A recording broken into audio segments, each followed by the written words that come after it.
ছেলেকে ডাকতে ছেলে তাড়াতাড়ি করে এসে বলল, বাবা তুমি আমাকে ডাকছো কেন? আমার ভালো লাগে না।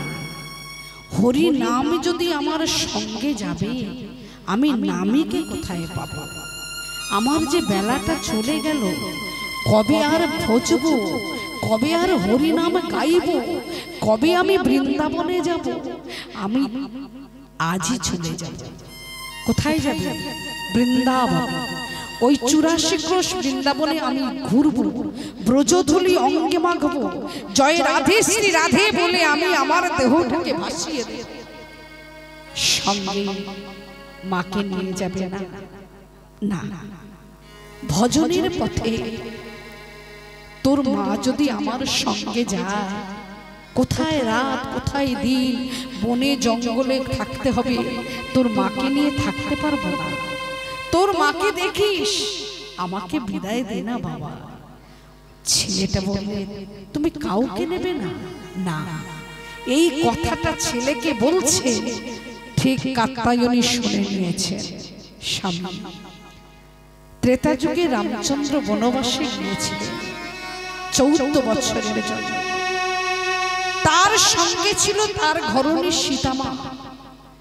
সীতামাকে নিয়ে যদি রামচন্দ্র বনবাসের পথে যেতে পারি, তাহলে তুমি কেন আমাকে নিয়ে যেতে পারছো না বৃন্দাবনের পথে? সেটা সীতামা, তুমি আমার স্ত্রী। এই জগতে আমরা বলে থাকি অনেকেই, আমি সহধর্মিণী, বা কোন স্বামী বলেন ইনি আমার সহধর্মিণী। না, আমরা স্ত্রী হতে পারি, বউ হতে পারি, আমরা সহধর্মিণী হতে পারি না। সহধর্মিণী কারা হয়? যারা নিজ স্বামীকে ধর্মের পথের দিকে এগিয়ে দেয়।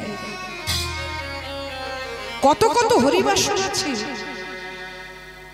স্বামীর মনের ইচ্ছা এই হরিবাসরের উদ্দেশ্যে আমি 2000 টাকা দান করব।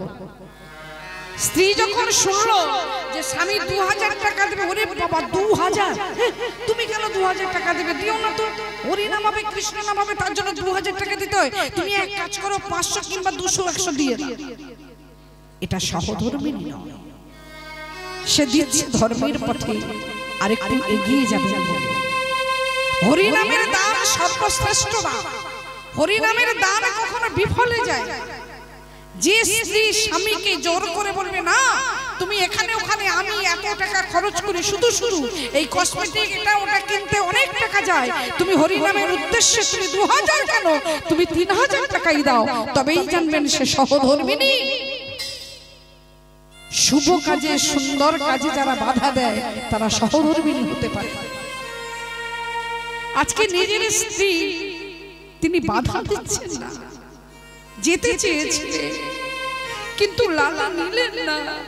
তিনি জানেন ভজনের পথে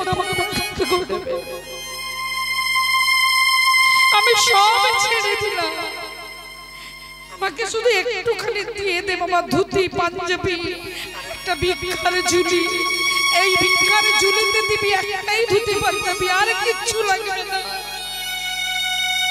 কিন্তু তুমি তো রাজভোগ সেবা করো, তুমি যে যাবে বৃন্দাবনের পথে, তুমি খাবে কি? আমি ভিক্ষা করব।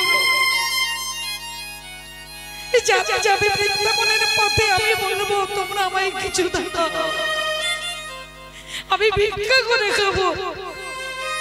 তবু এই রাজপ্রাসাদে আমি থাকবো, আমার দমটা বন্ধ হয়ে যাচ্ছে, আমি আর এই রাজপ্রাসাদে থাকতে পারছি না, তুমি বলো আমাকে যেতে দাও। নিজের স্ত্রী কিছু বলতে না পারলেও একজন বাধা দিয়েছিল। 9 বছরের একটা মেয়ে ছুটতে ছুটতে লালার দুটি চরণ জড়িয়ে ধরেছে। বাবা, ও বাবা, এই যে মেয়েটিকে যে বাবা বলে ডাকলো, লালার তো একটাই মাত্র ছেলে, কোনো কন্যা তো ছিল না। নদীর ধারে যখন তামাক টানতে যেতে, কোনো বাবা মা একটা শিশু কন্যাকে, 6 মাসের কন্যাকে ফেলে রেখে চলে গেছে, নেয়নি। সেই মেয়েটা জলে ভেসে যাবে, বাহকেরা দেখতে পেয়ে জমিদার লালার হাতে তুলে দিয়েছিলেন। বাবু, একে তো কন্যা সন্তান, ওকে মানুষ করতে পারবো, হয়তো দুমুষ্টি খাওয়াতে পারবো, কিন্তু বিয়ে তো দিতে পারবো না, আমরা তো গরিব মানুষ। আপনি এই মেয়েটাকে নেন। সেই মেয়েটার অজানা নাম কিছুই জানেন না, কে বাবা কে মা। মেয়েটাকে আদর করে নাম রেখেছিলেন সুমতি। তোর মতি যেন সুমতি হয়। এই মেয়েটার বয়স 9 বছর। বাবা চলে যাবে কথাটা শুনে চরণ জড়িয়ে ধরে বলেছিল, বাবা তুমি যদি বৃন্দাবনে যাও আমাকে কেন নিয়ে যাবে না? যার এই জগতে কেউ নেই, কে আমার বাবা মা আমি ছিলাম না, একমাত্র হরি যদি আপন হয় আমি বৃন্দাবনে যাব, ব্রজধুলি অঙ্গে মাখাব, জয় রাধে শ্রী রাধে বলে আমি যমুনায় দেহ। তুমি আমাকে নিয়ে যাবে না কাত্যায়নী, তুমি মেয়েটাকে ধরো, যাবার সময় মায়াই দিও না আমাকে। আমি সব ছিলাম, আমি তো চেয়েছিলাম আমি বৃন্দাবনে যাব না, এই ঘরের মধ্যে ভজন সাধন, কিন্তু না, আমি মনটাকে ধরে রাখতে পারি না। না মন মানে না, যাব বৃন্দাবনে, আমার মন মানে না, আমি যাব বৃন্দাবনে, না না মন মানে না, যাব বৃন্দাবনে, আমার মন মানে না, যাব বৃন্দাবনে, আমি নয়ন ভরে দেখিব সদাই, নয়ন ভরে তুই নয়ন ভরে দেখিব সদা,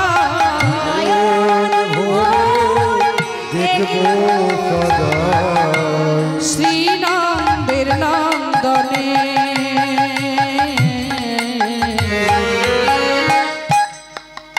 আমার মন মানে না, যাব বৃন্দাবনে, আমার মন মানে না, যাব বৃন্দাবনে, আমার মন মানে না, যাব বৃন্দাবনে। আহা রাধা কুণ্ড শ্যাম কুণ্ড গিরি গোবর্ধন, রাধা কুণ্ড শ্যাম কুণ্ড গিরি গোবর্ধন, আহা রাধা কুণ্ড শ্যাম কুণ্ড গিরি গোবর্ধন, রাধা কুণ্ড গিরি গোবর্ধন, নয়ন সদাই মধুর বৃন্দাবন, আমি হরি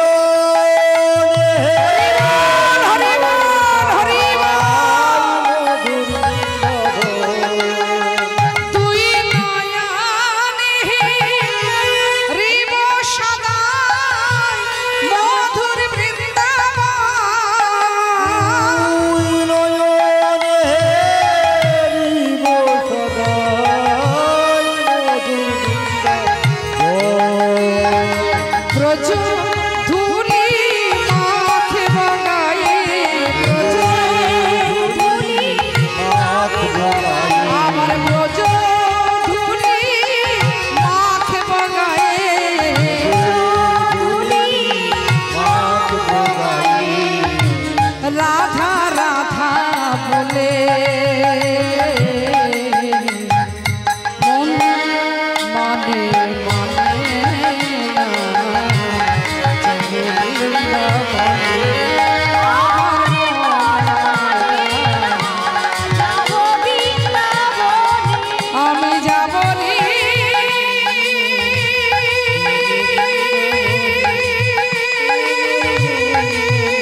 বদন ভরে গাইব আমি জয় রাধে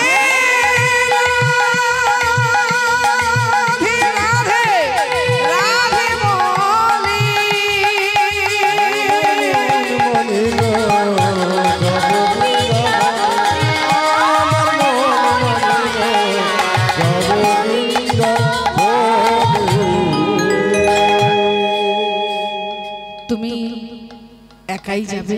হ্যাঁ, রইল সাধের জমিদারি, রইল এ ঘর বাড়ি, সব কিছু ছাড়ি লালা বাবু চলেন বৃন্দাবন ভূমি।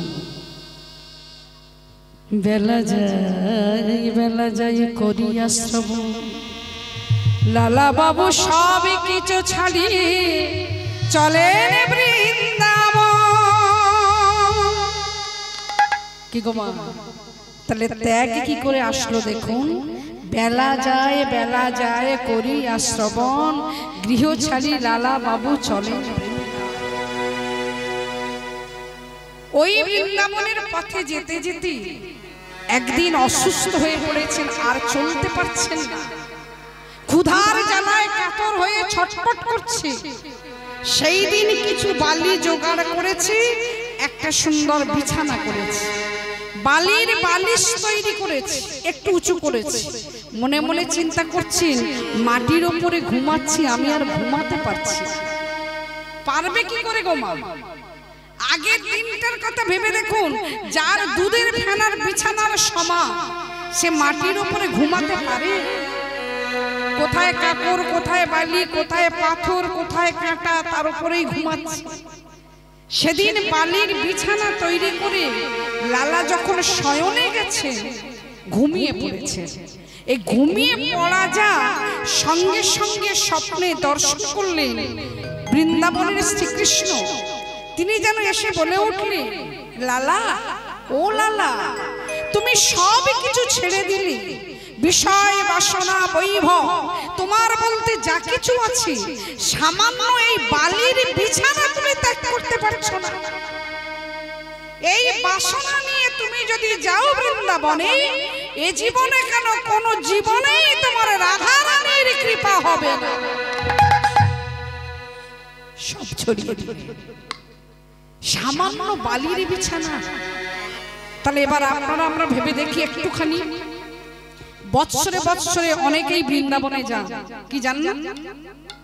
বৃন্দাবনে গেছেন, হাত তুলুন। কেউ বাসে যায়, কেউ ট্রেনে যায়, কেউ প্লেনে যায়। বৃন্দাবনে যাওয়া ভালো, কিন্তু ওই বৃন্দাবনে গিয়ে যদি অন্য চিন্তা করেন, এখন পৌঁছে যদি বলেন, বাবা আমি লাউ গাছটা ভালো করে রেখে দিয়ে এসেছি, তুই বাবা একটু দেখিস, ছাগল গরুগুলো একটু দেখিস। বৃন্দাবনে গিয়ে যদি আমার চিন্তাটা হয় বিষয়ে, আমার বাড়ির চিন্তা যদি হয়, কোনোদিনই রাধারানীর কৃপা হবে না। যেখানে যাব সেখানকার চিন্তা যদি করা যায় যে আমি রাধারানীর কৃপা পাবই, তাহলে রাধারানী তার দায়িত্ব, সে আমার সংসারটাকে দেখবে। একজন এই বৃন্দাবনে একেবারে বৃদ্ধ মানুষ দর্জির কাজ করত, এখন আর ভালো পারে না। তার মনের ইচ্ছা একটা সুন্দর করে রাধারানীর জন্য পোশাক তৈরি করবে। লক্ষ্য করুন, সেই দর্জি 2 মাস অক্লান্ত পরিশ্রম করে একটা সুন্দর রাধারানীর পোশাক তৈরি করেছে। কিন্তু এখন তার এমন অবস্থা, সে কিছুতেই যেতে পারছে না, তবু সে যাবে, রাধারানীকে পরাবে। সেই বস্ত্রটা নিয়ে, অর্থাৎ সেই পোশাকটা নিয়ে যাচ্ছে, আর মুখে বলছে, জয় রাধে জয় রাধে বৃন্দাবন বিলাসিনী রাইয়া মানি, জয় রাধে জয় রাধে বৃন্দাবন বিলাসিনী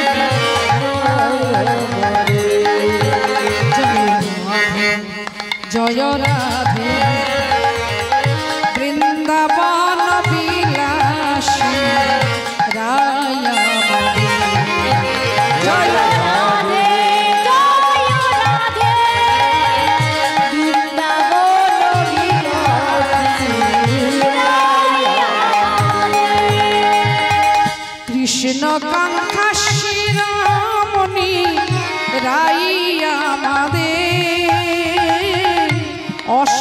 সখীর শিরোমণি রায় আমাদের। আহা কৃষ্ণ কাঙ্ক্ষা একবার ধ্বনি রাধে রাধে এই এসে গেল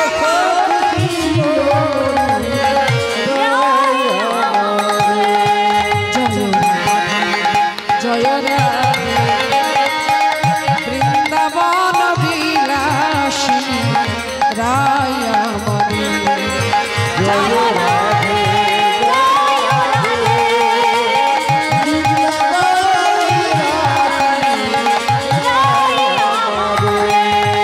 আহা বৃন্দাবন বিলাসিনী রায়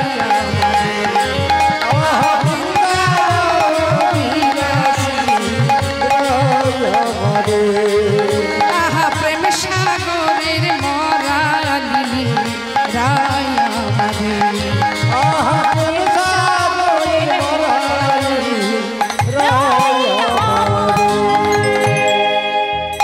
রাধারানীর কাছে পৌঁছাতে গেলে কয়েকটা সিঁড়ি বেয়ে উঠতে হয়, কিছুতেই সেই মানুষটা উঠতে পারছেন না। সেই পোশাকটা নিয়ে বলছে, রাধে এত আশা করে এলাম, এই পোশাকটা তোমার কাছে দিতে পারবো না রাধে, একটু কৃপাময়ী তুমি কৃপা করো। অনেকবার বলছে, ঠিক তার কিছুক্ষণ পরে একটা ছোট মেয়ে এসে বললে, ও বাবু ওই পোশাকটা আমাকে দেবে একটু, আমি তো গরিবের মেয়ে, আমার পোশাক দেখতে পাচ্ছ, তোমার ওই পোশাকটা পেলে তবু তো আমি একটু পরিধান করতে পারবো না, আমার রাধারানীকে দেবে।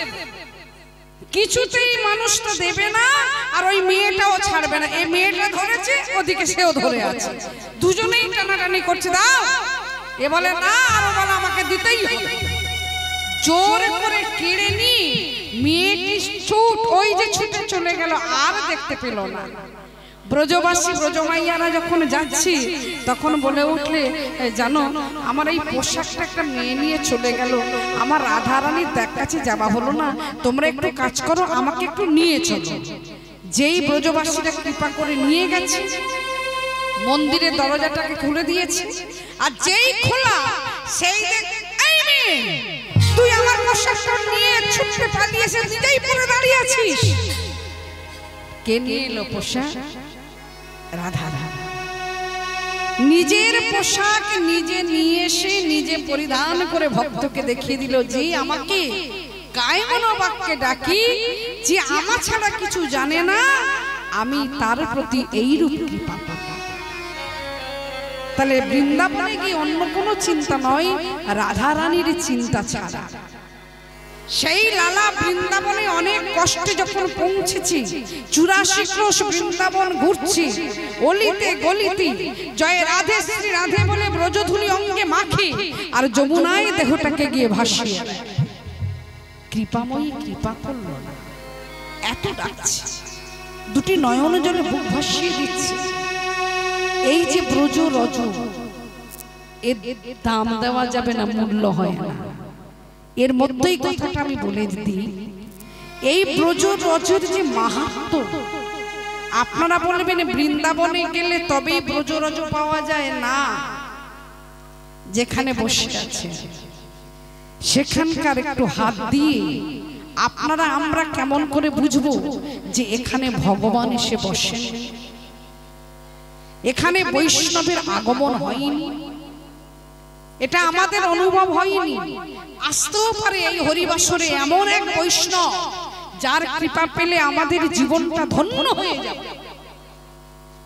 উদ্ধব কৃষ্ণের আপন বন্ধু, একমাত্র বন্ধু, খুব কাছে, যে মন্ত্রী দ্বারকা, সেই উদ্ধব কৃষ্ণের কাছ থেকে অনুমতি নিয়ে গিয়েছিলেন বৃন্দাবনে, যে বৃন্দাবনের প্রেম মাধুর্যটা আমাকে জানতে হবে।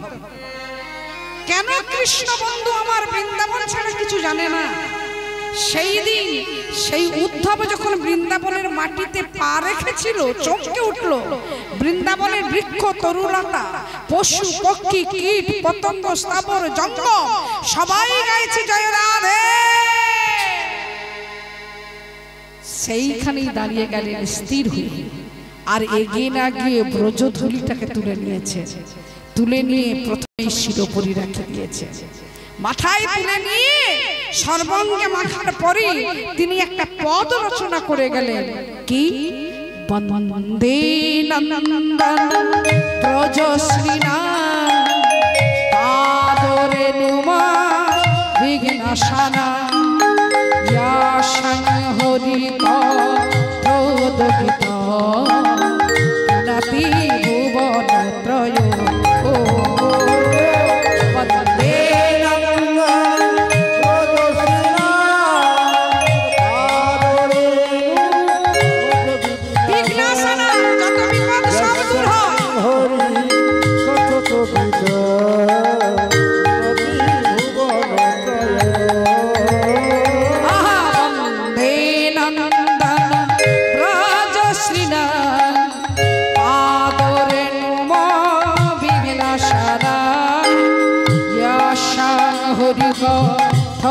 গীত নাতি ভুবন ত্রয়।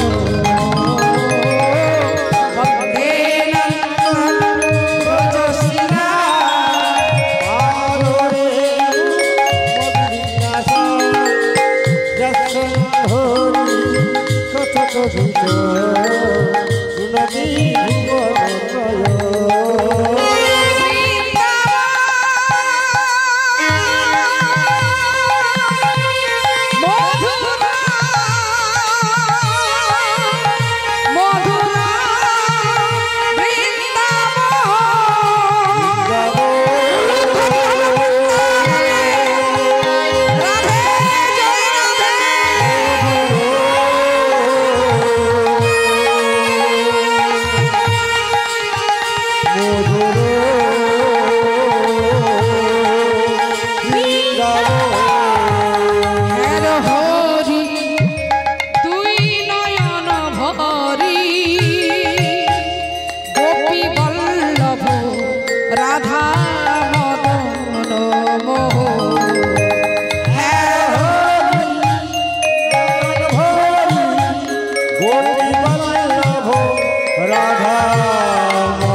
ব্রজধূলি যদি অঙ্গে মাখা যায় কঠিন ব্যাধিও সেরে যায়। এটা আমরাও জানি এবং অনেকেই শুনেছেন, এগুলো শাস্ত্রের কথা। তবে বিশ্বাসে মিলায় বস্তু, তর্কে বহুদূর। আজকে সেই লালা বৃন্দাবনে যখন ঘুরছে, একদিন এমন একটা দিন এসে গেল সেদিন প্রসাদ পাওয়া হয়। মন্দিরের পূজারী দরজাটাকে খুলেতে যেই না খুলেছে, লালা বাবু এসে বলে উঠলেন, পূজারী আজকে সারাদিন আমি বৃন্দাবনের অলিতে গলিতে ঘুরেছি, প্রসাদ পাওয়া হয়। তীর্থের একটা মাহাত্ম্য আছে মা। সে মাহাত্ম্যটা কি? কোন ভক্ত যদি তীর্থ ভ্রমণ করে, কোন ভক্ত একেবারে উপবাসে থাকবেন না, অনাহারে থাকবেন না, ঠিক কোথাও থেকে না কোথা থেকে প্রসাদ তার পাওয়া হবেই। এটা তীর্থের মাহাত্ম্য। সেই ধীরে ধীরে হরে কৃষ্ণ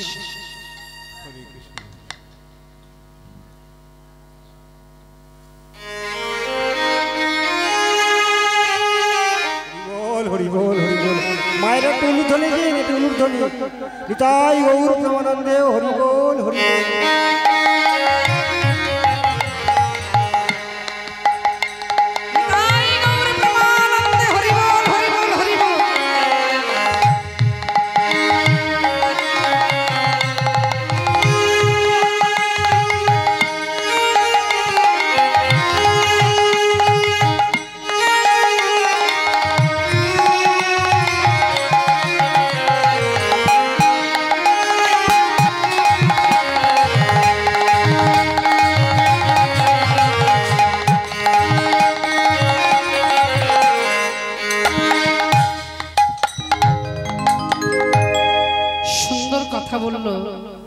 অনেকদিন পরে দেখলাম তো, তুমি তো আমার মা। মা কথাটা শুনতে বড় মধুর লাগে। পৃথিবীতে যত কথা আছে সমস্ত কথা বলতে গেলে ঠোঁটে ঠোঁট লাগে। একটা কথা মা, যে মাটা উচ্চারণ করতে গেলে আমাদের বদনটা হা হয়। ছোট্ট কথা। তো আমি বললাম এই গামছাটা কি করব? বলল আমি তো নতুন গামছা এনেছি, মাকে দেব। এই কথাটা কজন ভগবান মঙ্গলময়। আপনারা এত সুন্দর ভক্ত, আপনারা সবাই কৃপা করবেন যেন ভালো থাকেন, ধর্মের পথে যেন এগিয়ে যায়, এইটুকু যেন কৃপা বর্ষণ করা হয়। ভগবানেরও কাছে আমি প্রার্থনা রাখলাম। তবে কি জানেন মা, রাত গভীর হয়ে যাচ্ছে তো, দেখবেন যত ভক্ত থাকে, যত ভক্তের ভিড় হয়, তত নিজেকে আনন্দ পাওয়া যায়, বেশি বেশি ভালো লাগে। তবু এই যে ভক্ত রয়েছেন, আমি বলবো না আপনারা হলেন খাঁটি ভক্ত। গাছে তো অনেক ফুল ফোটে, কটা ফুল ভগবানের সেবার কাজে লাগে। আপনারা হলেন গাছের ফুল, আপনারাই সেবায় লেগে গেলেন, আপনারাই উপযুক্ত ভগবানের সেবা দিচ্ছেন এই রাতে জেগে। তবে আমার পরেই আসবে, আপনাদের কাছে হয়তো আসেনি, কিন্তু আমারই মেয়ে, যার নাম হলো শেফালি মণ্ডল, অনেক দূর থেকে আসছে। সে রায়দিঘি আপনাদের কাছে রাস পরিবেশন করবে। খুব ভালো, খুব ভালো লাগবে, আপনারা আস্বাদন অবশ্যই করবেন। আমি তো একটু পরে চলে যাব, আমার আয়ু তো বেশিক্ষণের জন্য আর নয়। এই লালা কি করে কৃপাটা পাবে দেখুন। কৃপা বললে কৃপা নয়, মন্দিরের দরজাটা খুলে দিতেই যখন হাত বাড়িয়েছে বললে প্রসাদ আমরা দেব না এক্ষুনি, এই মন্দিরে আরতি হবে, শঙ্খধ্বনি শঙ্খধ্বনি করবেন। যে শঙ্খ এনেছেন,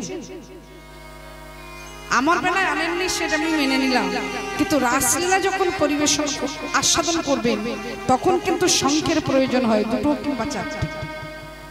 দুটো তো অবশ্যই, আর যদি সম্ভব হয় চারটি। এখন দিতে হবে না, পরে দিলেও হবে, এখন উলুধ্বনি দিলেই হবে। তাহলে এই সময়টা আসুন, একটু মন্দিরের আরতি করি।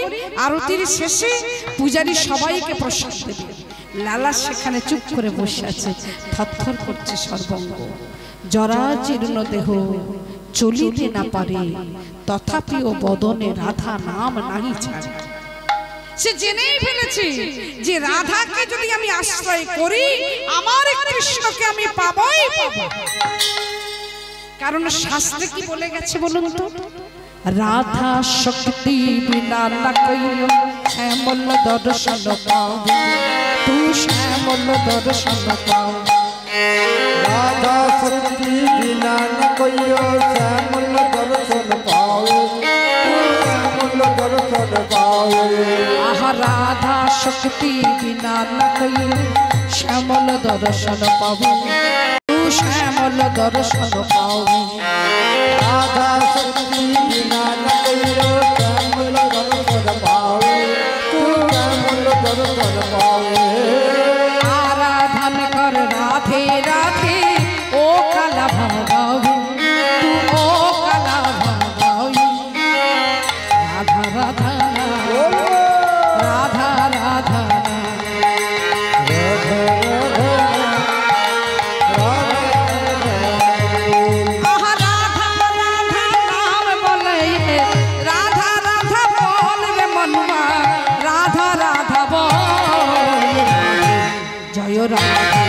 জয় রাধে রাধে রাধে রাধে জয় রাধে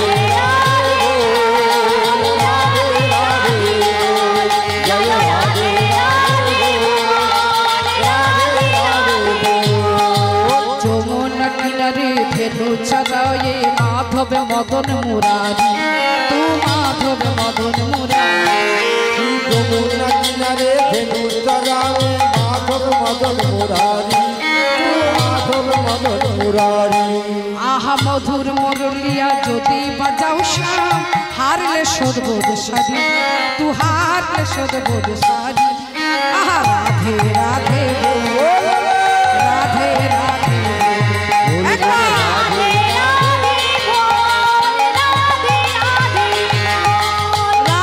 রাধে বল রে মনুয়া, রাধে রাধে।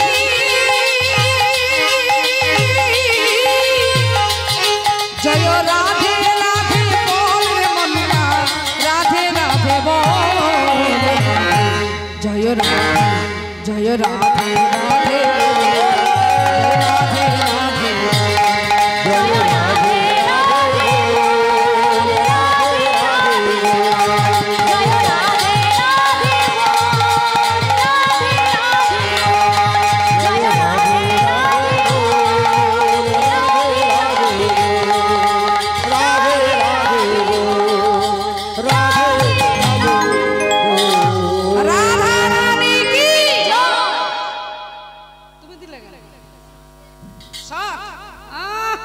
আমরা দেব সবাই। জোরে জোরে আমরা যদি না দিতে পারি তাহলে ভগবান বুঝবে কি করে যে আমার জন্য দেয়নি এরা বা দিয়েছে এরা। তাকে তো জোরে দিতে হয়। সবাই মিলে বাবা মা ভাই বোন বৃন্দাবনেশ্বরী রাধা রানী কি। বাহ, এই এতক্ষণ পরে ভালো লাগলো। শ্যাম সুন্দর কি, ব্রজবাসী বাসিনীরা কি।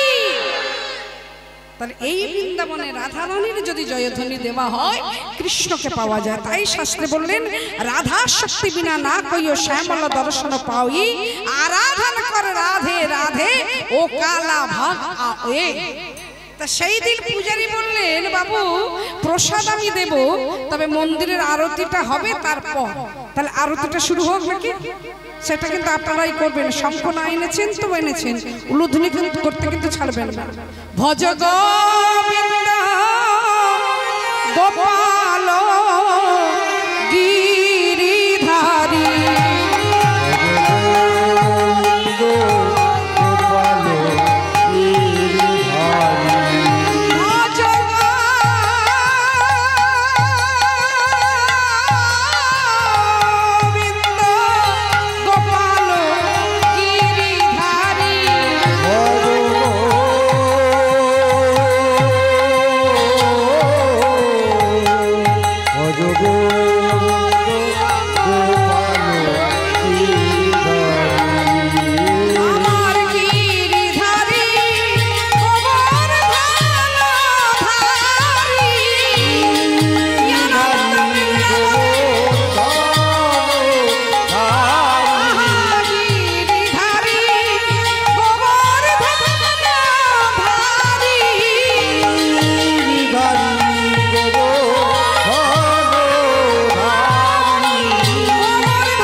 গীত শঙ্খধ্বনি কত সুন্দর লাগলো বলুন।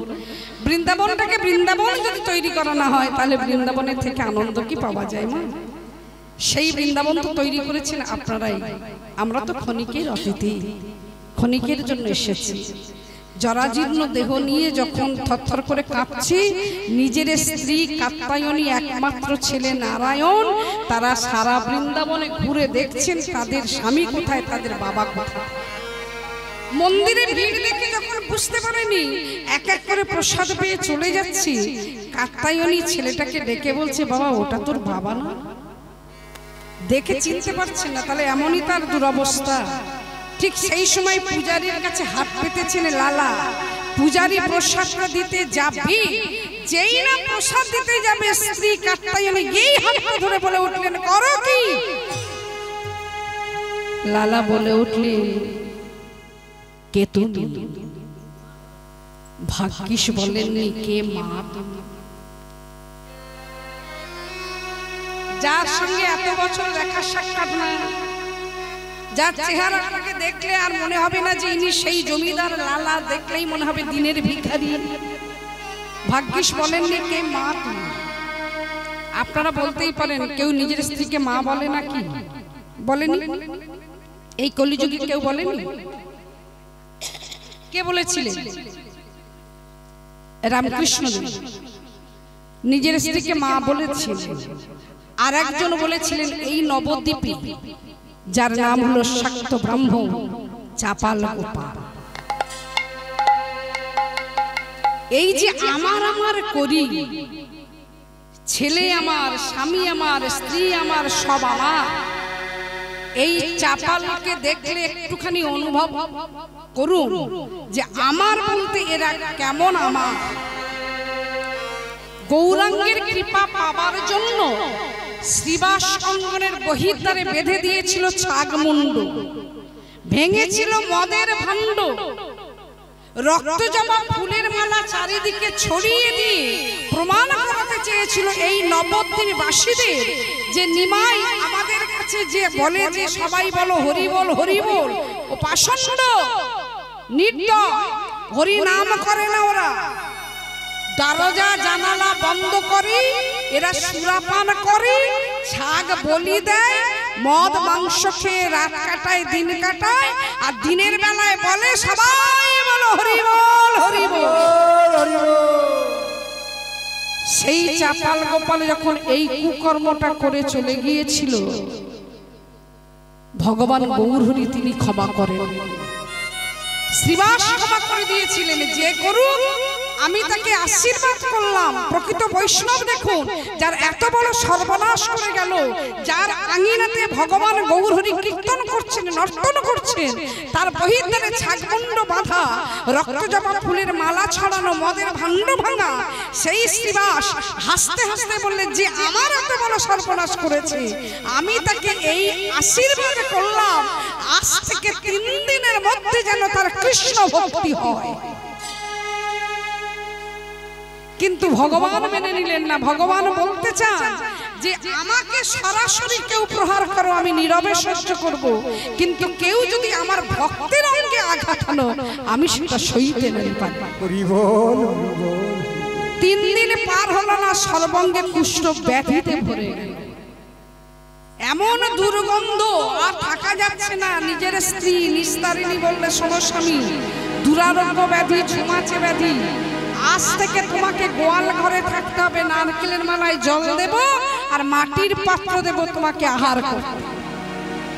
এই হলো স্ত্রী। চাপাল গোপালের সব নীরবে মেনে নিয়ে বললে, যা যা বলবে আমি তাই করব। সেই সেবা হয়। মরেনি, তাকে মরে গেছে বলে শ্মশানে পাঠিয়ে দেয়। শ্মশানে গিয়ে যখন চিতা সাজিয়ে আগুন ধরিয়ে দেওয়া হয়, তখন বলে, ওরে আমি মরিনি, আমাকে নামা। সংসার দাবানল নিরলক প্রণয়া, সংসার এমন যে আগুন ধরাতে জানে, আগুন নেভাতে জানে না। সেই দিন চাপাল গোপাল অনেক কষ্টে বেঁচে গিয়ে কুলের পাটে গৌরাঙ্গের কৃপা পেয়ে যখন তার সর্বাঙ্গ সুন্দর দেহ হলো, এই নিস্তারিণী শাখা, সিঁদুর, আলতা, শাড়ি, লাল শাড়ি পরে একেবারে নিজের স্বামীর কাছে গিয়ে চরণটা ধরে বলে উঠলেন, এইবারে তুমি আমায় ক্ষমা করো, এইবার তুমি আমার ক্ষমা করো। সেই দিন নিস্তারিণী বলেছিলেন, যখন নিস্তারিণী বলেছিলেন এই কথাটা, তার উত্তরে শ্রীবাস ঠাকুর কি বলেছিলেন, না শ্রীবাস না চাপাল গোপাল, তিনি কি বলেছিলেন, বলো কে মা তুমি, বলো কে মা তুমি। মা আমি তোমার মা, আমি তোমার বউ, আমি তোমার স্ত্রী, আমি তোমার সহধর্মিনী। বলে কোন সহধর্মিনী? জি মরেনি, যাকে শ্মশান ঘাটে পাঠায়, যাকে নারকেলের মালায় জল দেয়, মাটির পাত্রে কোনোদিন ধোয় না, পরিষ্কার করে না, সেই পাত্রে আমাকে খাবার